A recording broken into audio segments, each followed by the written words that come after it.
Cattolica e dintorni oggi vi dà il benvenuto da Via Musei 41, sede della Facoltà di Scienze Matematiche e Fisiche. Siamo qui per presentarvi la Settimana della Matematica, ovvero una serie di iniziative per guardare alla matematica con occhi diversi grazie all'aiuto del linguaggio cinematografico, artistico e teatrale. Vediamo insieme il servizio.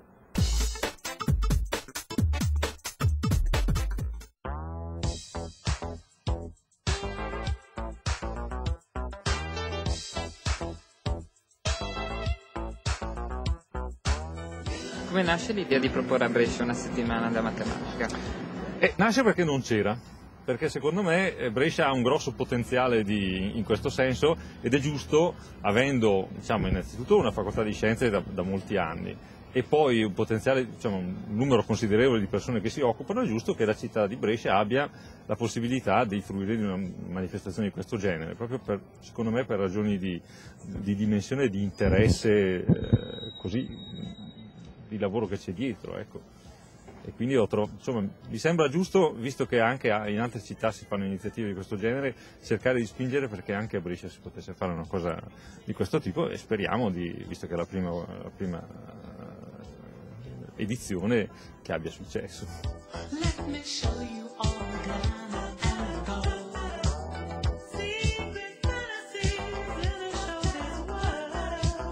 Sicuramente la facoltà e il dipartimento si sono particolarmente impegnati innanzitutto nel progetto per le lauree scientifiche promosso dal Ministero della Scuola, Università e Ricerca, come noto.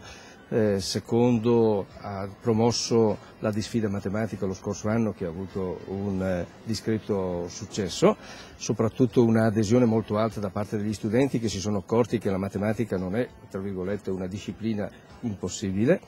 e con questa settimana intende dare una risposta ancora più organica, dimostrando anche il collegamento stretto che c'è non solo nell'ambito stretto della disciplina come comunemente viene intesa, ma anche con il cinema, con il teatro, con le applicazioni effettive che oggi vengono date attraverso appunto modelli matematici.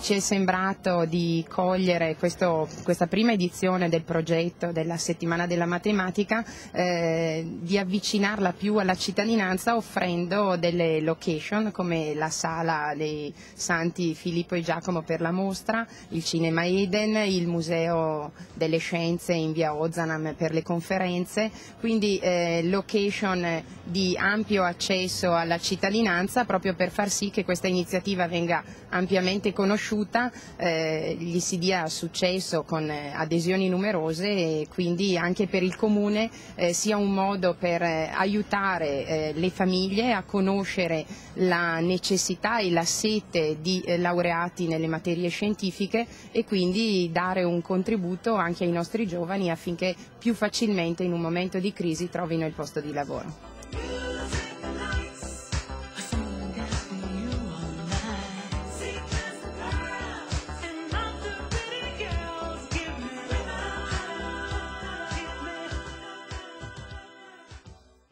Trascorre un semestre all'estero per imparare la lingua tedesca grazie al progetto Erasmus, è quello che ha fatto Rachele, terzo anno della Facoltà di Scienze Linguistiche, che ora racconterà la sua esperienza.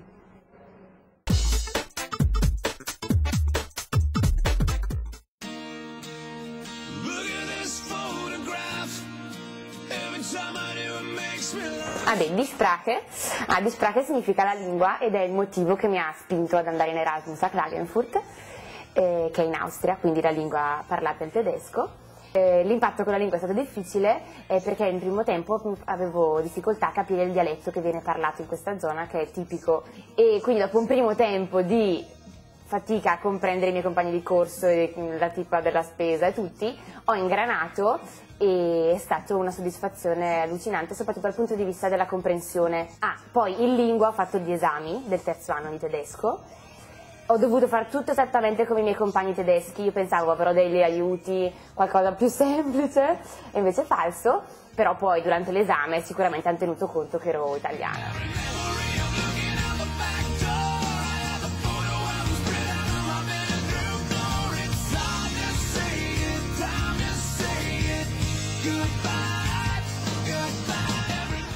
Vado? Posto? Allora, il posto, Klagenfurt è una cittadina stupenda e nonostante ci fossero state altre mete per andare in Erasmus strabelle tipo Monaco, Freiburg, che magari esaltano di più al primo impatto,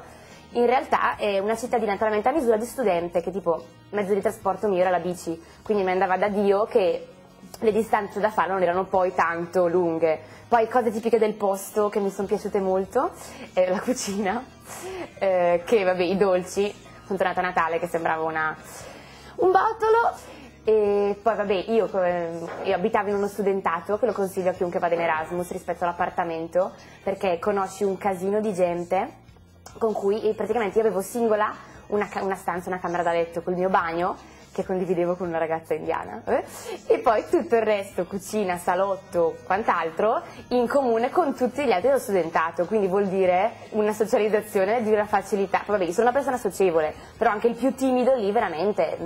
Una novità dell'Erasmus è il fatto di dover organizzare bene e starci dentro in tutto e per tutto, dalle uscite a fare la spesa, tutto. Poi anche nel senso pratico ho dovuto migliorarmi, perché vabbè, finché devo fare quella volta la lavatrice era un conto, ma dovevo farla una volta a settimana bene, non sbagliare i colori, una volta tirato fuori una accappatoia era blu al posto che rosa, cioè insomma non è proprio così facile.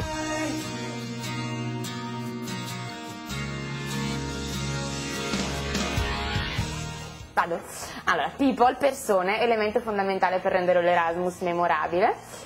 Dunque, lì, a parte la gente del posto austriaca, come primo impatto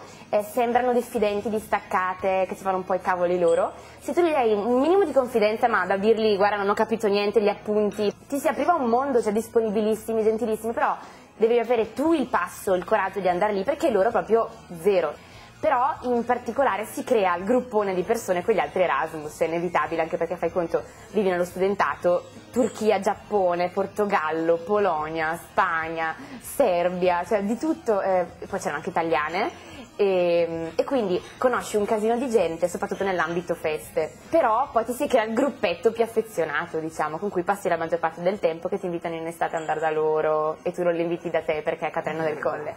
non c'è nulla.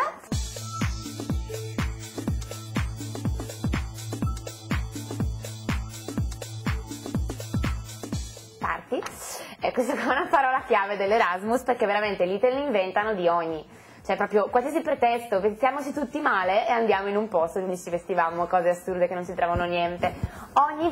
settimana fai conto, tre feste c'erano fisse, e passava l'invito in Facebook tipo mattina, la sera c'erano più di 50 persone, tra Erasmus, anche gente del posto, dell'università ovviamente, non soltanto noi. Il party era la parola chiave, poi gli orari, cioè anche qua in Italia esco e magari faccio tardi, però proprio lì non c'è il limite di tempo, non c'è il limite di nulla. Fatelo,